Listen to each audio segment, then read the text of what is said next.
بسم الله الرحمن الرحيم. الحمد لله وصلى الله وسلم وبارك على رسول الله وآله وصحبه أجمعين. أما بعد، السلام عليكم ورحمة الله وبركاته. Welcome back. أهلا وسهلا. اليوم إن شاء الله, today we are going to talk about another call to the believers. It's the first call in Surah النساء. قوله تعالى أعوذ بالله من الشيطان الرجيم يا أيها الذين آمنوا لا يحل لكم أن ترثوا النساء كرها ولا تعضلوهن لتذهبوا ببعض ما آتيتموهن إلا أن يأتين بفاحشة مبينة وعاشروهن بالمعروف فإن كرهتموهن فعسى أن تكرهوا شيئا ويجعل الله فيه خيرا كثيرا. So this is the first call to the believers in Surah An-Nisa. And Surah An-Nisa basically it deals with the affairs of women. And this is the first call just to deal with women with kindness. That's what the ayah says at the end of it. So, يا أيها الذين آمنوا لا يحل لكم. What does mean لا يحل? Means يحرم. It means haram. Something which is not allowed, not permissible, means it's haram. It's forbidden. It's not allowed for you to do. لا يحل لكم. All those who believed أن ترثوا النساء كرها or كرها. Two recitation, two قراءات. كرها or كرها. What does mean? What happened actually? So the ayah revealed to fix this problem. What was wrong at the time of the Arab, the pre-Islamic era? يذكر المفسرون المؤرخون, they mention that Arabs, العرب, they used to inherit women after their husband died.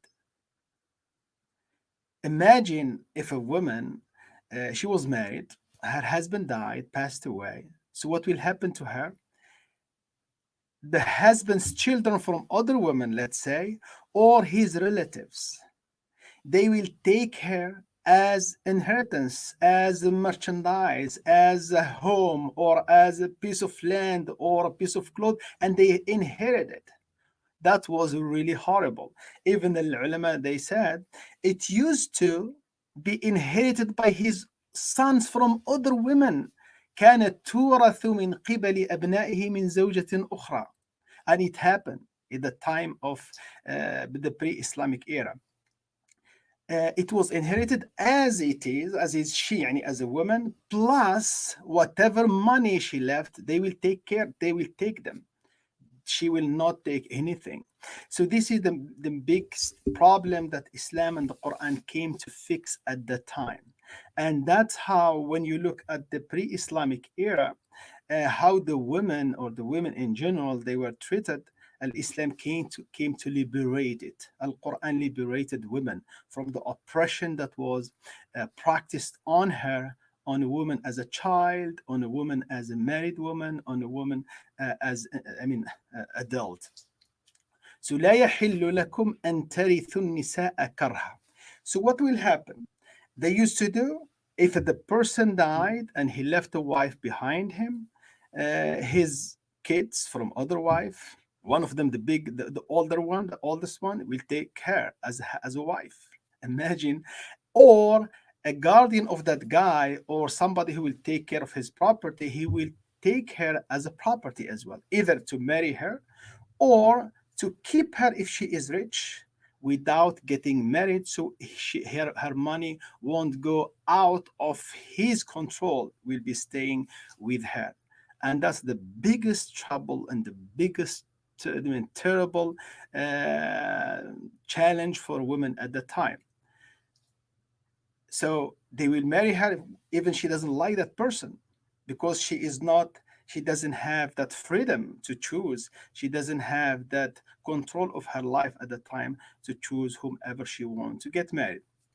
Then he said, وَلَا تَعْضُلُوهُنَّ لِتَذْهَبُوا بِبَعْضِ مَا آتَيْتُمُهُنَّ. If she is a rich person or she has wealth and money, they used to keep her without getting married. العضل هو إبقائها بدون زواج, to leave her without getting married because her husband died already. So why? To take whatever money she has from her previous husband or whatever she got from him. And here also it can apply not only to that case. That's what happened. That's what Islam and the Quran want women to be in her control of her wealth. And also she has a freedom to choose whoever she wants to get married. And that's very clear in Islamic law, in Islamic family law. The woman, you cannot force your wife, your I mean, daughter or your sister or any person that you are a guardian of to marry somebody she doesn't like, to marry somebody she is not comfortable to marry with. And that's really clear. إذن المرأة مطلوب في الزواج, and that's in pre-Islamic it wasn't that matter at all. They don't care about that, especially at this case. ولا تعضلوهن لتذهبوا ببعض ما آتيتموهن. So for what they do al-adl, it means not to let them get married, so they will be under their control and to take their money, whatever the money basically they left from the husband, or her mahar also, if there is something with her, they will take it. They will take it. Then he mentioned إلا أن يأتين بفاحشة مبينة لتذهبوا ببعض إلا أن يأتين بفاحشة مبينة. العلماء, they said there is استثناء, exception, unless that lady or wife committed immoral acts. And most of the scholars, they said this immoral act when she committed adultery while she is a married woman, which is not allowed. It's not allowed adultery in any case. In Islam, there is no sexual relationship between spouses unless it is in a legal marriage contract. Beyond that, it's not allowed. I mean, generally speaking, let's say that. إلا أن يأتين بفاحشة مبينة. المبينة means it's clear that she committed that act. So what will happen? This lady, she already broke the family tie. She already destroyed the family relationship between her husband and the kids and herself. In this case, the husband, he can divorce her and can take some of whatever the money he gave her, which is dowry or al-mahr. Then Allah subhanahu wa ta'ala at the end, he said a really beautiful and really powerful and strong principle that we could apply in our relationship, especially between spouses. فإن وعاشروهن بالمعروف. المعاشرة بالمعروف, to deal with them, to treat them with kindness. This is the principle. Despite what's going on, be the positive person to deal with the others, especially with your wife, especially with your spouse, which is closer to you. المعاشرة بالمعروف. It's a really general concept. It's a wide concept. عام, مفهوم عام. It can cover so many things. المعاشرة, imagine whatever you like to be treated with, you should do the same to the others. Or not only that, because this is one of the main issues. Sometimes they say, treat me as you like to be treated. It's good, this term, it's good. عاملني كما تحب أن تعامل. هذه جيدة, it's good. Yet, it's not that perfect. Treat the person as he wants to be treated. And especially when it comes to relationship. It's a relationship and between the spouses, between the genders, the men and women, male and female, in a family. Because when a man tries to treat his wife the way he loves to be treated, and he likes it, it may never work with her. And vice versa. If she wants to treat him the way she loves to be treated, it may not work for him. Why? Because we have different software, we have a different mind, we have a different brains, how we function. They function, the different emotions, different emotion system, different mental system. So that's why you need to learn how to treat the other person to reach to this level of al-mu'ashara bil ma'ruf. I mean, treatment with kindness. Allah subhanahu wa ta'ala في سورة Ali Imran, when he talked about Maryam and the mother of Mary when she got pregnant and she delivered her baby, and she said, قالت ربي إني وضعتها أنثى وليس الذكر كالأنثى. She said, I ask you basically for a male baby, but finally she delivered a female girl. And she likes male boy, not female. And she said, وليس الذكر كالأنثى. Even the surah, when Allah subhanahu wa ta'ala mentioned that, وليس الذكر كالأنثى, who said that?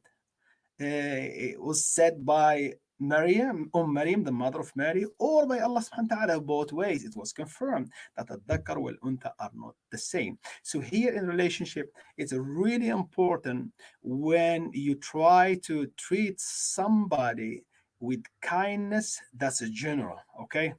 Kindness, but you have to understand the mentality of the other person, the modality, let's say, of the other person, how he can understand, how he can receive the information, how he can process the information in his mind, and how he recall those information and talk back and communicate.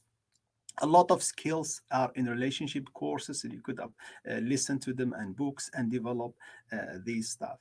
It's really important for a person before he get married, not after, before he get married.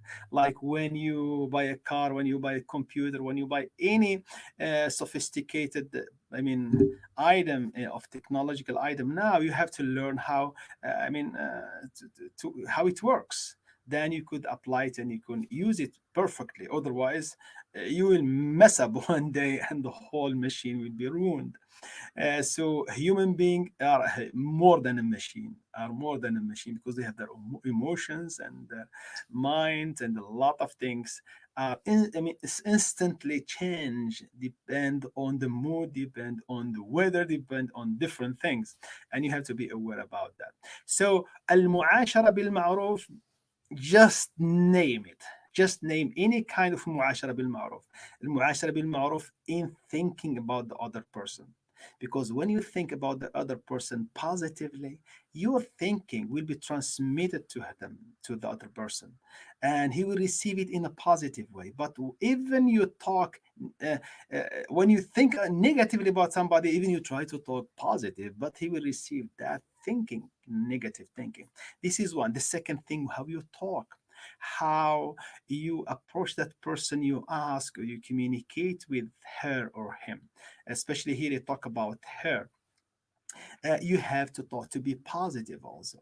The Prophet sallallahu alaihi wasallam, he has he's the most beautiful style of dealing with women, and he really understood the women mind and the women behavior.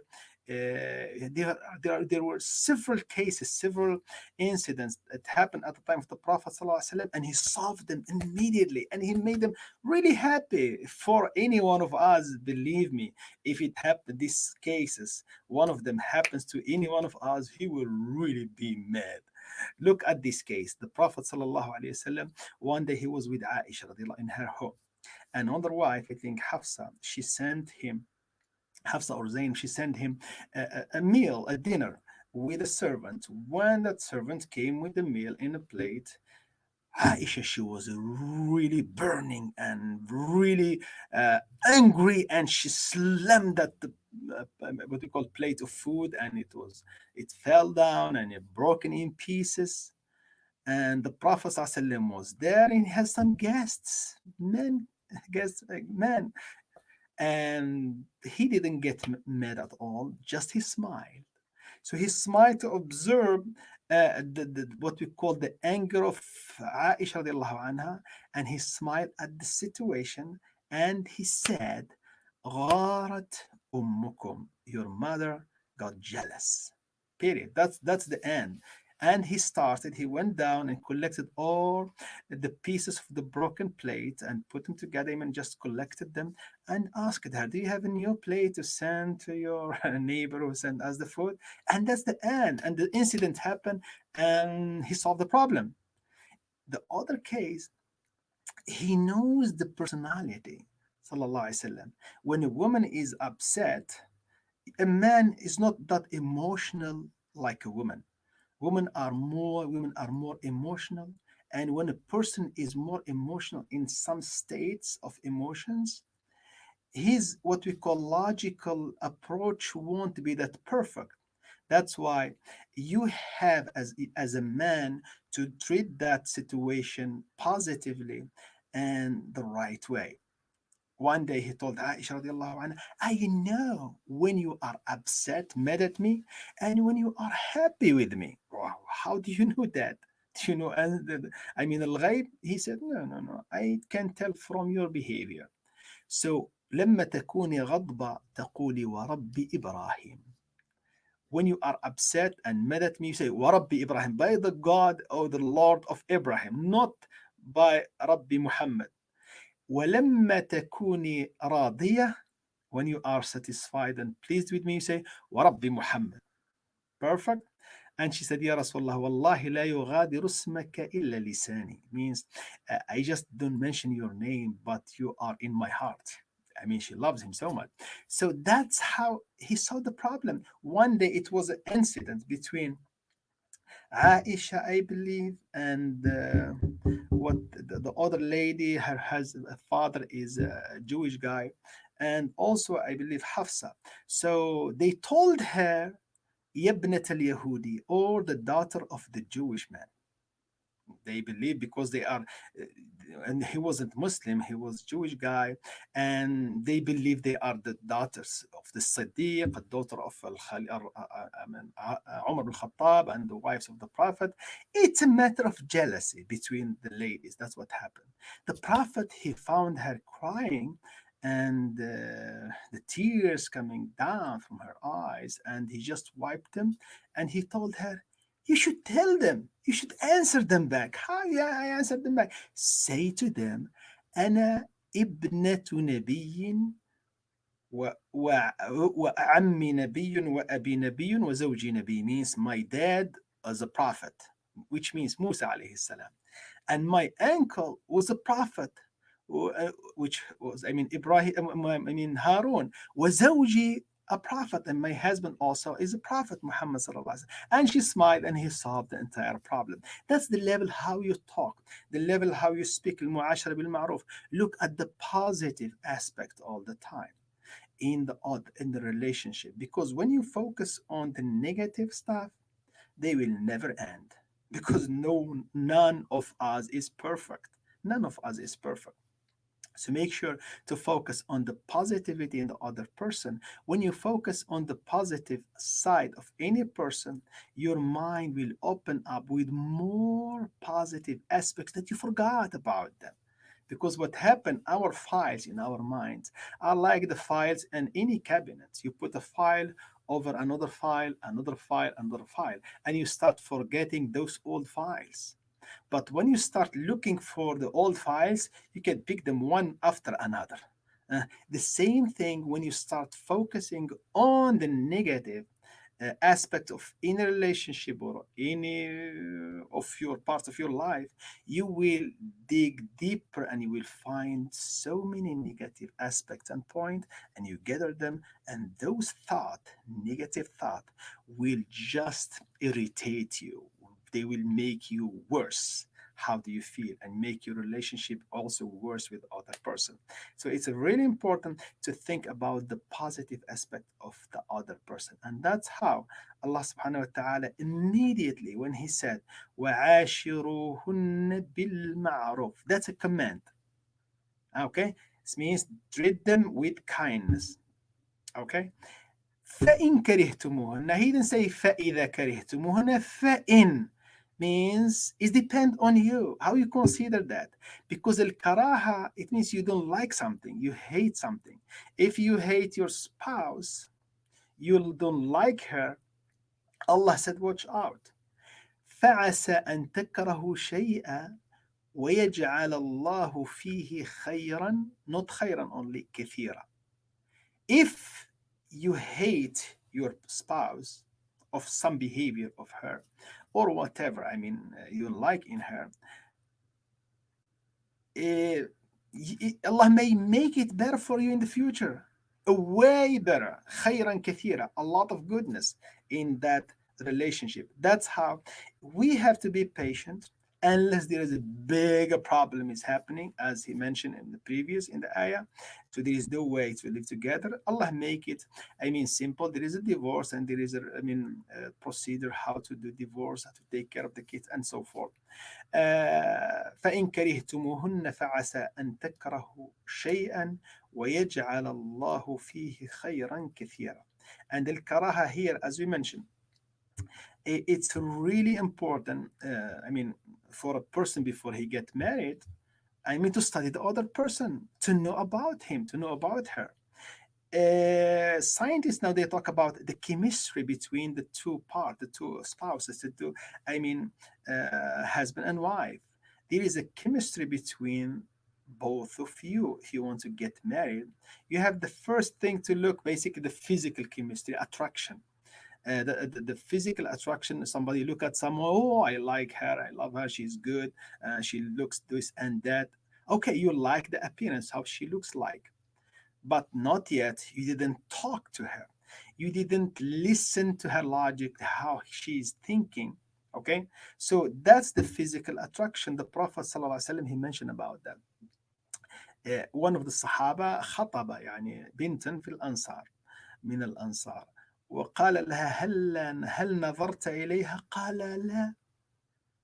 قال هل نظرت إليها فإن في أعين الأنصار شيئا. Shouldn't you look at her because there is something in the eyes of Al-Ansar? They said they used to have their eyes, small eyes, and the Arab they like maybe Meccan people they like the big eyes like a deer. So that's the first attraction. Look at her. قال العلماء النظر الذي يرغبه في الزواج منها. النظر حتى العلماء اختلفوا, even the scholars. I just somebody called me yesterday and asked me, I'm going to I mean to meet a woman, her family. What should they look at her? What should they look at her without خمار, hijab, I mean cover? العلماء they talk about that. They have from extreme left to extreme right. Okay, they said تنظر لوجه الكفين, but the medium, let's say, opinion, you could look at her head, at her neck, at her arms, and her also legs. I mean the lower legs. That's okay. So when you look at that, if really you want to get married and you meet with her family, at least to see her hair and her neck and her hands. So تنظر إلى ما يدعوك إلى نكاحها. But also here, when you look at, I remember some students at the university, they keep looking at everyone. I want to get married. My intention is to get, no, it's not to look at every woman.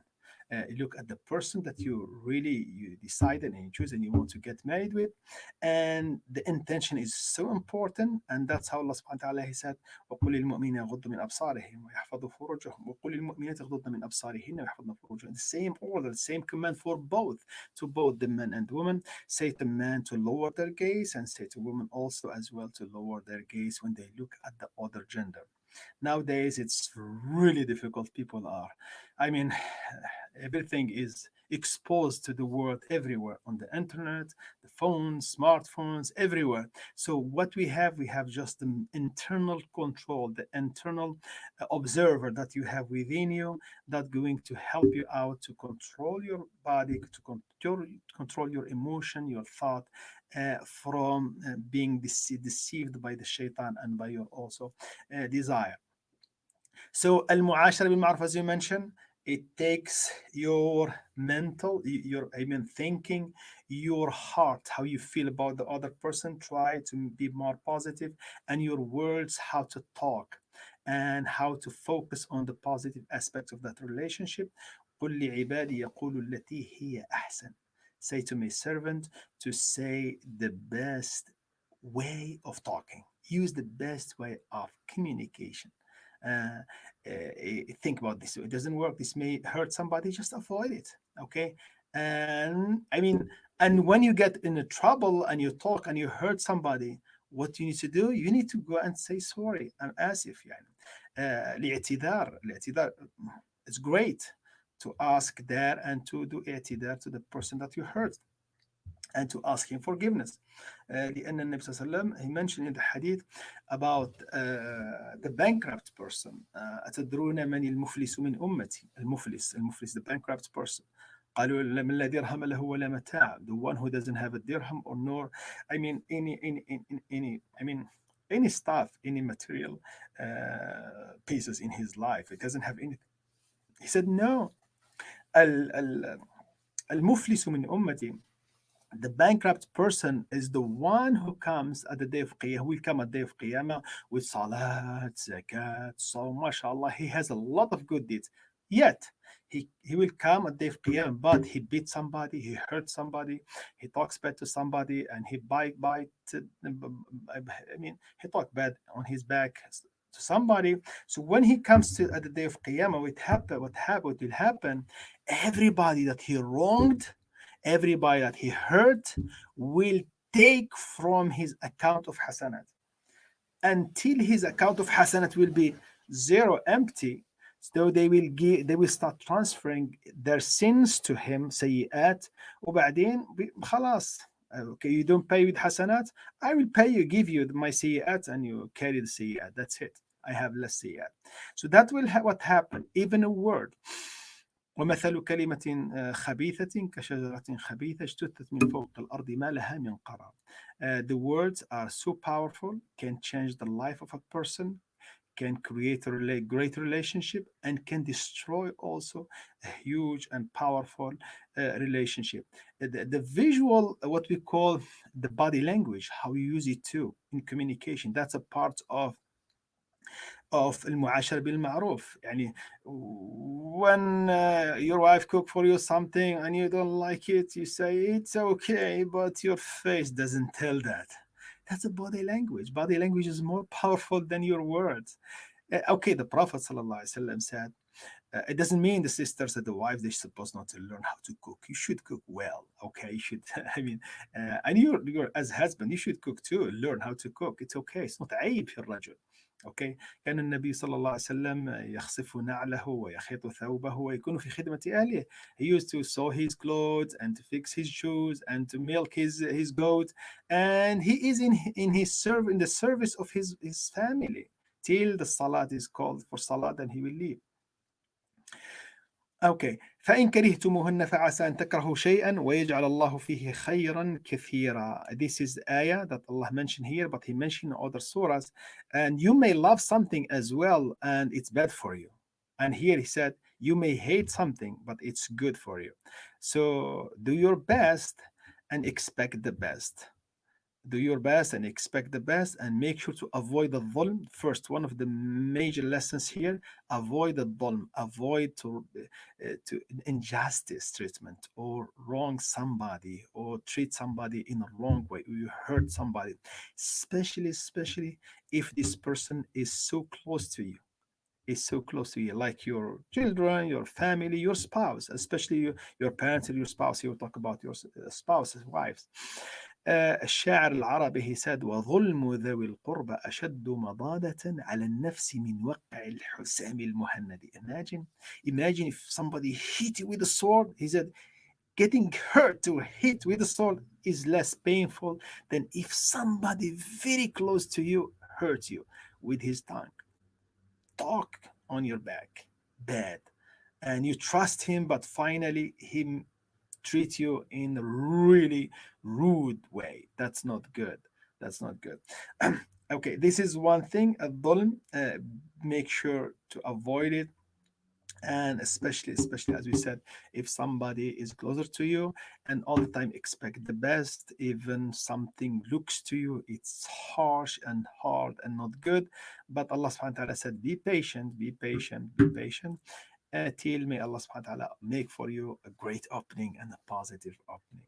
So be positive and be well and feel good. May Allah subhanahu wa ta'ala protect our health, our relationship, and our kids and our families.